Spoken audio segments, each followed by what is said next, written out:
우리가 지난주에 안디옥 교회와 그리스도인에 대한 말씀을 살펴봤죠. 최초의 이방인에 세워진 교회가 어디라고 했습니까? 이방인에 의해서 세워진 교회가 최초로 고넬료라고 했죠. 네, 고넬료 가정에 세워진 교회가 최초로 이방인에 의해서 세워진 교회죠. 그죠? 그렇다면 안디옥 교회는 어떤 의미가 있다고 했죠? 최초로 이방 땅, 유대를 넘어서 이방 땅인 수리아 안디옥에 세워진 교회가 안디옥 교회라는 거예요. 근데 이 교회도 누가 세웠다고요? 유대인들이 세운 게 아니에요. 물론 예수님이 다 세운 거긴 하지만 그들에게 복음을 전한 건 이름도 나이도 직업도 나와져 있지 않는 그 구브로 섬. 그죠? 구브로 섬 몇 사람이 그 이방인 신자들에서 세워진 교회가 바로 이 안디옥 교회라는 거였어요. 근데 이 대도시였던 그 로마의 세 번째로 큰 도시였던 이 안디옥이라는 데는 술의 신인 바커스가 로마 말이더라고요. 바커스가. 뭘 알고 있었어요? 이게 그리스 말로는 디오니소스더라고요. 그러니까 헬라의 문화를 로마가 받았잖아요. 그러니까 얘네도 그리스 로마 신화가 12신이거든요. 여러분이 뭐 신들 중에 신 오늘도 나와요. 그래서 미리 바탕으로 까는 거예요. 제우스가 있고 그 제우스의 아내인 뭐 헤라가 있고 그리고 뭐 전쟁의 신 아레스도 있고 여러분이 알고 있는 그 이름들은 거의 다 그리스 말이에요. 그리스. 근데 로마도 그 그리스 문화를 받아들였는데 말을 바꿨어요. 예를 들어서 아까 그 술의 신인 그 디오니소스거든요. 그리스 신화에서는. 근데 로마에서는 바꿨어요. 이름을. 바커스. 아무튼 술의 신을 섬겼던 것이 바로 이 안디옥이었다면 이 안디옥은 술로 인한 그 음란과 폭력이 일상이었던 도시였다라는 거죠. 그런데 이 안디옥에 복음이 전해지자 이들과는 전혀 다른 기준에 살아가는 무리가 등장했다라는 거예요. 이들은 우리와 다르다 해서 그들을 구별된 이름을 불렀죠. 그들이. 이거는 자기들이 부른 게 아니에요. 교회 신자들이 자기를 스스로 부른 게 아니고 그들이 세상 사람들이 안디옥 교회를 다니는 사람들에게 부른 이름이 뭐예요? 그게 그리스도인이에요. 그거는 처음에 비판과 조롱의 말이 아니었어요. 그들은 우리가 뭔가 다르다는 거예요. 근데 오늘날은 뭔가 다릅니까? 저는 이게 참 그렇더라고요. 그리스도인은 세상과는 다른 기준으로 살아야 되거든요. 세상 것을 위해서 움켜쥐려고 더 많이 하려고 하는 사람들이 아니에요. 근데 오늘날 그리스도인이라고 불리는 사람은 세상과 다르지가 않다라는 게 지금 세상 사람들의 평가예요. 그럼 여러분 우리가 겸허하게 받아들이고 우리 모습이 그러한지 돌아봐야 될 때라는 거죠. 이렇게 그리스도인이 된다는 건요. 안디옥에서 그리스도인이 된다는 건 세상과는 다른 기준에 의해 살아간다는 거예요.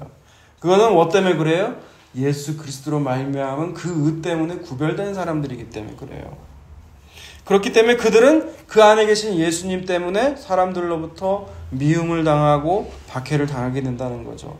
그리고 그리스도의 말씀을 전해지게 되면 분리가 일어난다고 했죠. 그죠? 시어머니와 며느리가, 아버지와 아들이, 그것 때문에 분리가 일어난다는 거였어요. 오늘 본문이 사도행전 이제 14장을 넘어가게 되는데요. 13장부터는 이제 분위기가 달라져요. 1장에서 12장까지는 주로 누가 주도했어요? 분위기를? 베드로였어요. 사도 베드로였다면 13장부터는 누가 등장해요? 물론 9장부터 등장했지만 바울이에요. 바울의 1차 전도 여행이 드디어 시작되는 거죠. 안디옥 교회에서 안수를 하거든요. 두 사람을 불러서. 그게 누구였어요? 바나바와 바울이었죠. 당시 안디옥 교회 공동 지도자였던 두 사람을 안수해서 이방 땅으로 보내라고 온 거야. 근데 당시에 그 교회를 이끌고 있던 공동 대표가 바나바와 바울인데 이 두 사람을 보내면 어떻게 돼요? 교회가 운영이 어떻게 될까요? 물론 운영이 어떻게 돼요? 교회의 머리는 예수님이니까 더 잘 돼야죠. 안 그래요? 그게 당연한 거예요. 근데 우리 상식으로는 아니 두 대표가 없어지면 담임 목사가 둘 다 날아가 버리면 딴 데로 가버리면 아니 그 교회는 어떻게 운영할 것인가가 우리의 걱정이잖아요. 그런데 우리가 사도행전을 읽다 보면 그 표현이 참 많아요. 바울이 교회를 주의 은혜에 부탁했다라는 말이 나오거든요. 성경을 읽어보셔야 그 단어 그게 생각이 나셔야 할 텐데 우리 자녀들은 읽질 않으니까 모르겠죠. 주의 은혜의 손에 부탁했다는 말이 참 많이 나와요. 떠날 때마다 그 단어가 등장해요. 바나바와 바울은 안디옥을 떠나면서 교회를 주님께서 다스리시는 곳이니까 주님의 은혜에 부탁을 했다는 말이 나와요. 하지만 하나님의 명령이 있기 때문에 이 두 사람은 이제 구부로 섬에 가죠. 지도를 띄워주세요. 오늘 본문에 이르기까지 바울의 1차 전도 여행 일정을 보려고 해요. 여러분 지도를 잘 보세요. 이제 이 안디옥에서 출발해서 실루기아에서 배를 타고 처음에 도착한 곳이 어디예요? 살라미였죠. 네, 살라미에서 예수님을 전하지만 아무런 소득이 없어요. 열심매가 없어요. 그래서 그 건너편인 바보에 이르게 돼요. 이 바보는 진짜 바보가 아니라 지역 이름이에요. 이 바보에서 누구를 만나죠? 바보의 총독인 바보가 아니죠. 이름이 뭐였죠? 이름이 모르겠어요. 아무튼 그 총독을 만나게 되는데 총독에게 복음을 전하는데 그 옆에 누가 있었어요? 바예수라고 하는 남자 무당이 있었죠. 그가 복음을 받아들이지 못하도록 대적했다라는 거예요. 그리고 마찬가지로 바보나 살림이나 바보에서도 아무런 결실이 없어요. 그러니까 지금 이야기를 왜 하고 있냐면 우리는 흔히 어떻게 생각하냐면 하나님이 원하시고요. 우리가 기도 응답을 받으면 잘 될 거라고 생각을 해요. 그 잘 된다의 기준이 누구예요? 나잖아요. 그죠? 근데 하나님 중심에서의 잘됨은요. 우리 생각과 너무 다르다는 거예요. 여러분 요셉을 생각해 보세요. 여러분 요셉의 형통한 사람이라고 나오잖아요. 성경에 형통하고 인물 연결된 게 요셉밖에 없어요. 근데 이 형통을 어디다 붙이냐면 노예로 팔려갔을 때 그리고 보디발의 아내에 의해서 거짓 무고 때문에 감옥에 갇혔을 때 그때 형통이라는 단어가 등장한다고요. 우리는 형통이 언제 형통한다고 생각을 해요? 요셉이 총리가 됐을 때가 형통이 맞다고 생각하잖아요. 그게 내 기준의 형통이라는 거예요. 근데 하나님의 기준은 언제라고요? 요셉이 노예로 팔려갔을 때 형들에게 의해서 그리고 보디발의 아내에 의해서 거짓 무고로 감옥에 갇혔을 때 형통이란 말이 등장한다고요. 근데 그 형통 다음에 꼭 나오는 어구가 있어요. 그게 뭐냐면 하나님과 함께 하심이에요. 그러니까 감옥에 갇혀 있든지 형들의 배신에 의해서 노예로 팔려가 있든지 그 상황과 처지가 중요한 게 아니라는 거예요. 뭐가 중요한 거예요? 하나님이 함께 하신다는 게 중요하다는 거예요. 여러분 그게 형통의 기준이에요. 여러분 우리의 생각에는요 진짜 많이 바꿔야 될 사고들이 너무 많아요. 우리 중심의 그 자기 중심의 사고가 너무 많다고요. 우리 중심의 아까 본문에서도 그랬지만 안수해가지고 하나님이 축복해서 보내시면 어떻게 해야 돼요? 살라미에서도 많은 사람들이 예수를 믿고 돌아오더라. 바보에서도 그 바예수가 꺾여지고 물론 꺾여졌긴 했지만 거기서도 총독이 예수를 믿고 돌아오더라. 수많은 사람들이 예수를 믿고 돌아오더라 이렇게 나올 것 같지만 그렇지는 않다라는 거예요. 그 때와 주권은 누구에게 있어요? 철저히 하나님에게 있는 거예요. 바나바와 바울은 그 도구로 지금 쓰임받고 있는 거거든요. 여러분 그렇게 생각을 하셔야 된다는 것이죠. 그렇게 아무런 소득이 없던 바울 일행은요 이제 바보를 떠나 어디로 가요? 지도를 보세요. 버가로 가요. 버거가 아니에요. 버가예요. 버가. 이제 버가를 가게 되죠. 이제 버가에 도착해서 어떤 일이 벌어지냐면 여러분 마가라고 하기도 하고 요한이라고 하는 사람이 있어요. 마가복음. 맞아요. 마가복음의 저자 마가예요. 요한이라는 이름은 히브리식 이름이고요. 마가는 로마식으로는 요한을 마가라고 불러요.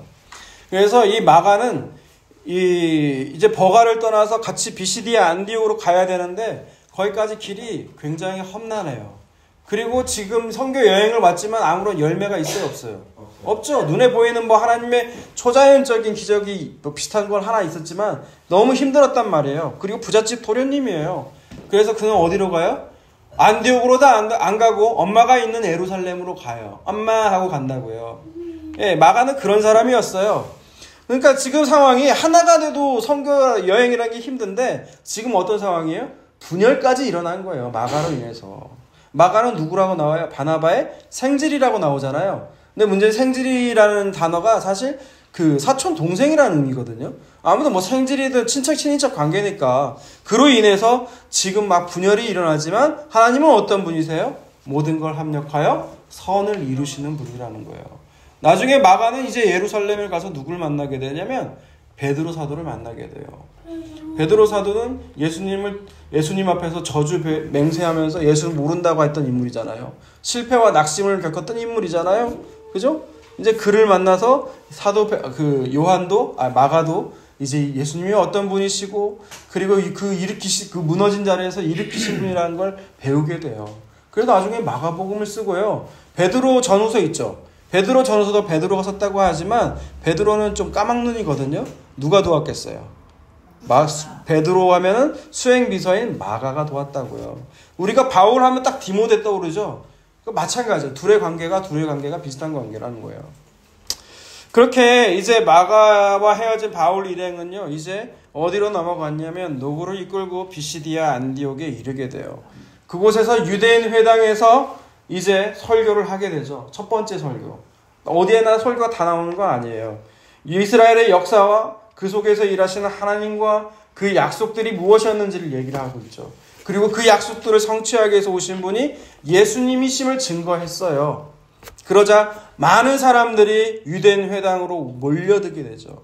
그런데 항상 복음이 전해지는 곳엔 그 반대 세력이 등장하게 돼요. 회당장을 비롯해서 수많은 그 유대인 랍비들의 시기로 이들은 결국 어디로 나가게 되냐? 이제 거기 비시디아 안디옥에서 좀 떨어진 이고니온이라는 곳으로 가게 돼요.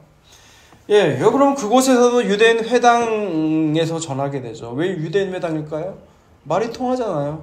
그리고 그들의 그 배경 지식도 같이 통하고요. 그러니까 유대인 회당에서 먼저 전해요, 항상. 그 바울의 메시지에 반대하는 유대인 무리인들이 이고니온에서 바울 일행을 돌로 쳐 죽이려고 하죠. 왜 그럴까요?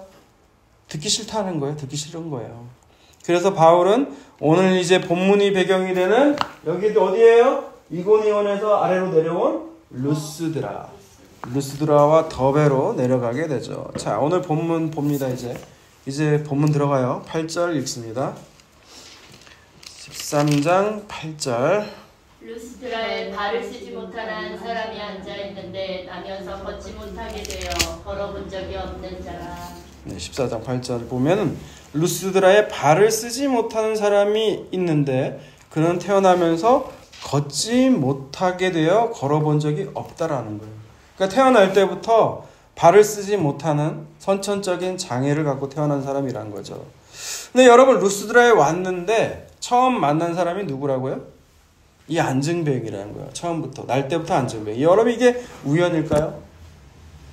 여러분 예수님도 요한복음 5장에 보면 베데스다 연못에서 누구를 만나게 되죠?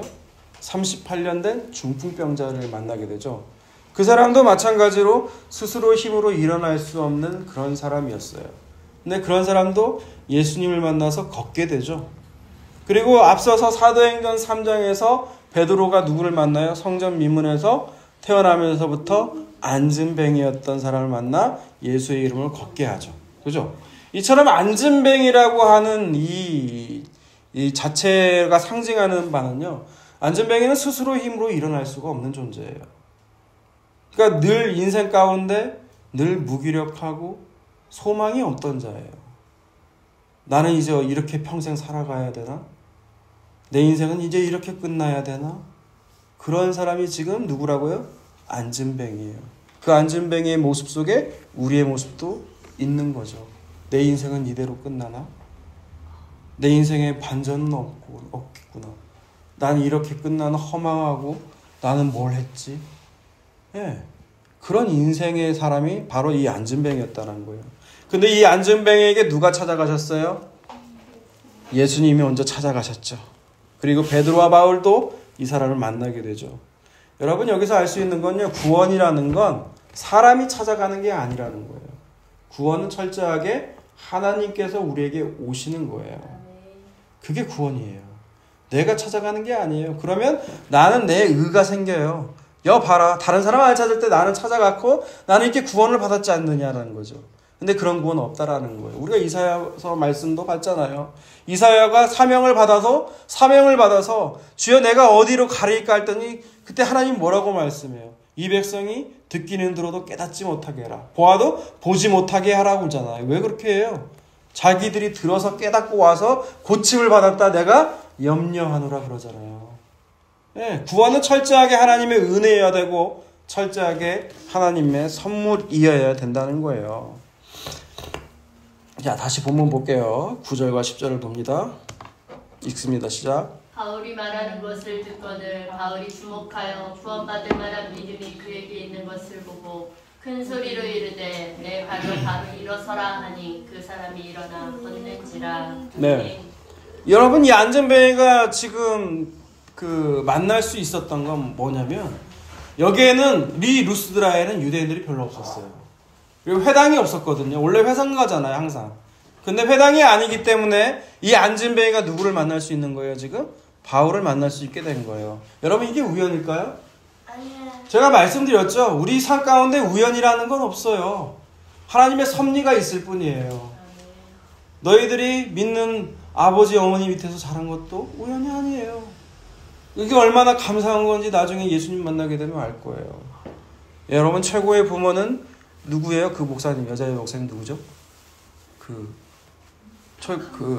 위에 분당인가? 그 교회 있잖아요. 이름이 생각이 갑자기 안 나네.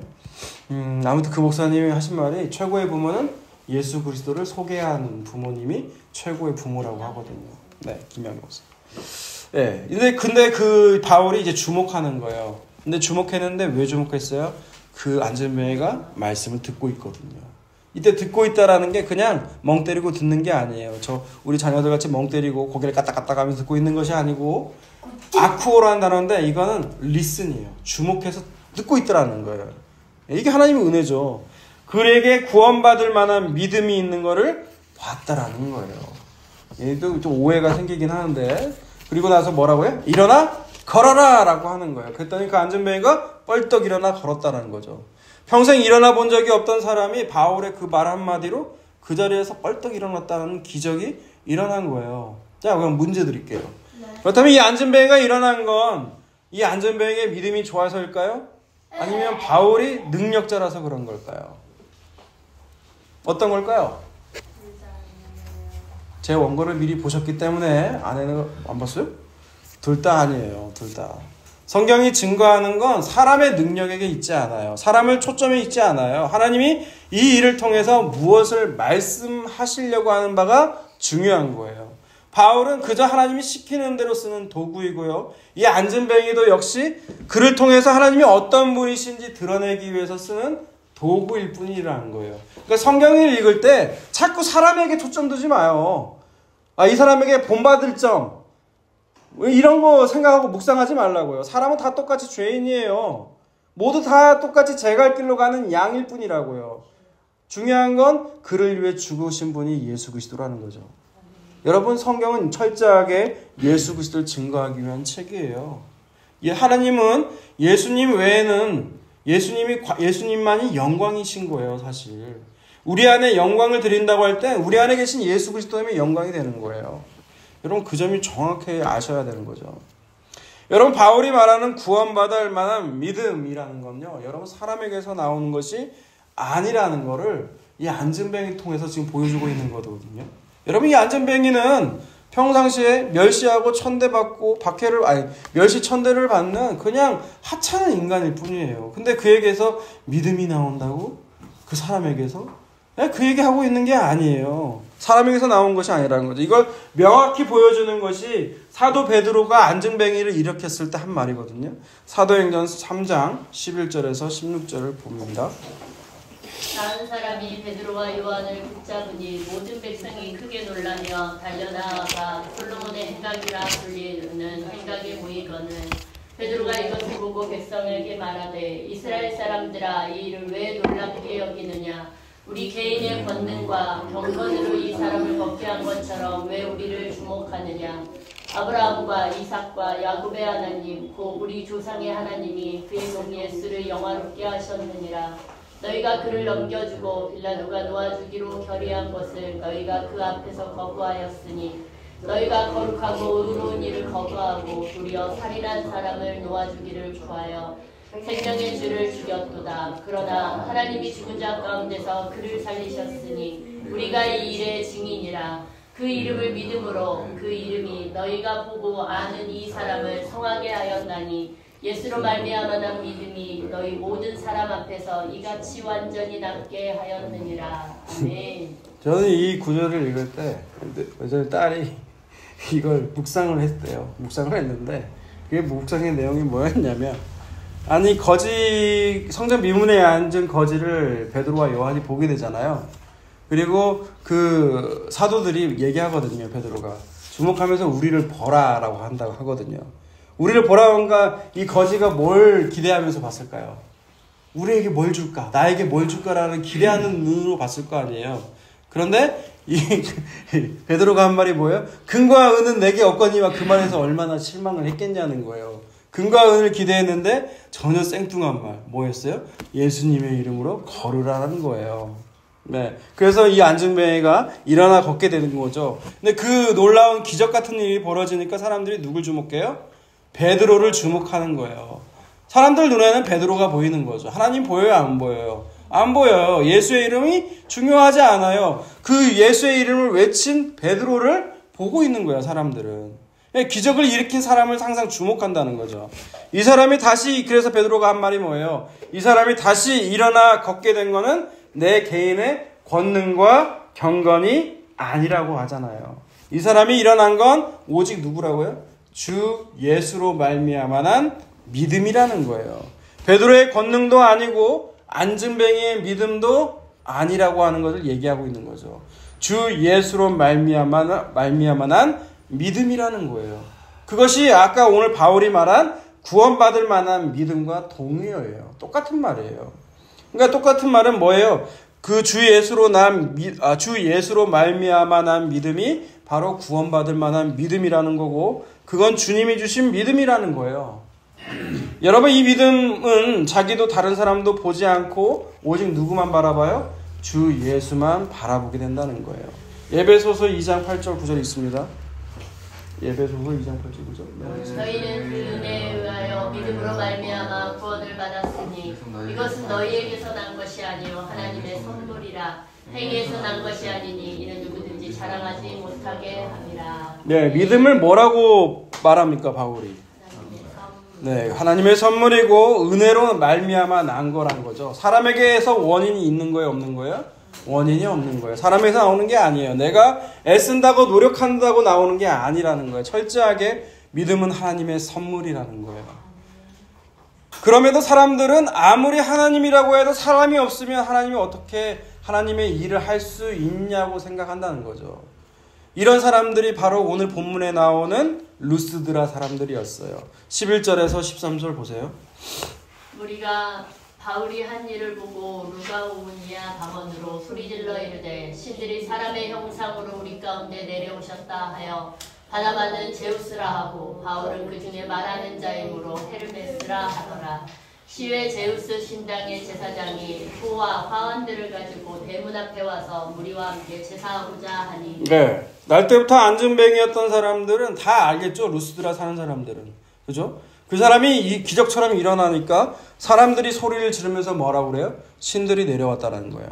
신들이 사람의 형상으로 내려왔다는 거예요. 기적을 일으키니까 기적을 일으키신 하나님이 아니라 누구를 주목해요? 기적을 일으킨 사람들을 주목한다는 거죠. 여러분, 우리는 다를까요? 이 루스드라 사람들과 다를까요? 만약 제가요 바울처럼 놀라운 일을 행한다고 생각을 해보세요. 저 머리를 안수하니까 저 꼴찌하던 애가 갑자기 1등 해버려요. 제가 안수하니까 생각만 해도 좋아요. 말기암 환자가 다 나와버려요. 제가 안수하니까 가난한 자가 갑자기 뭐 로또를 사면 무조건 당첨이 돼요. 좋죠. 여러분, 이런 일들이 우리 교회에서 벌어지게 되면 우리 교회는 순식간에 숫자가 어마어마하게 증가할 거예요. 여러분, 근데 이런 짓을 하려고 하는 사람들이 누구예요? 그게 사이비 교주예요. 그래서 이 사람들은 어디로 끌고 가느냐? 자기 말 한마디면 꼼짝 못하게 하는 거죠. 왜? 한두번 안수하면 놀라운 일들이 일어나니까요. 그러니까 이게 하나님의 역사가 아니고 사단도 이런 일을 할 수가 있다라는 거예요. 여러분, 그게 문선명이고 정명석이 하는 짓이 그 짓이잖아요. 그렇게 루스드라 사람들은요, 바나바를 뭘로 하냐? 신들 중에 신인 제우스라고 그러고 바울을 헤르메스라고 하잖아요. 헤르메스는 제우스의 명령을 전달하는 게 헤르메스거든요. 가방 헤르메스도 있지 않나요? 명품? 에르메스인가요? 에르메스? 잘 몰라서. 아무튼 제우스의 명령을 전달하는 헤르메스라고 부르면서 제우스 신전 제사장이 소와 화환을 가지고 바울과 바나바 앞에서 지금 제사를 드리려고 하는 거예요. 이때 바울과 바나바가 그냥 가만히 있으면 그들은 스스로 신이 되는 거죠. 그런데 어떻게 합니까? 14절 15절. 두 사도 바나바와 바울이 듣고 옷을 찢고 무리 가운데 뛰어 들어가서 소리질러 이르되 여러분이여 어찌하여 이러한 일을 하느냐. 우리도 여러분과 같은 성정을 가진 사람이라. 여러분에게 복음을 전하는 것은 이런 헛된 일을 버리고 천지와 바다와 그 가운데 만물을 지으시고 살아계신 하나님께로 돌아오게 함이라. 네, 옷을 찢고 무리 가운데 소리 지르는 거예요. 어떻게 이런 일을 행하는 거죠?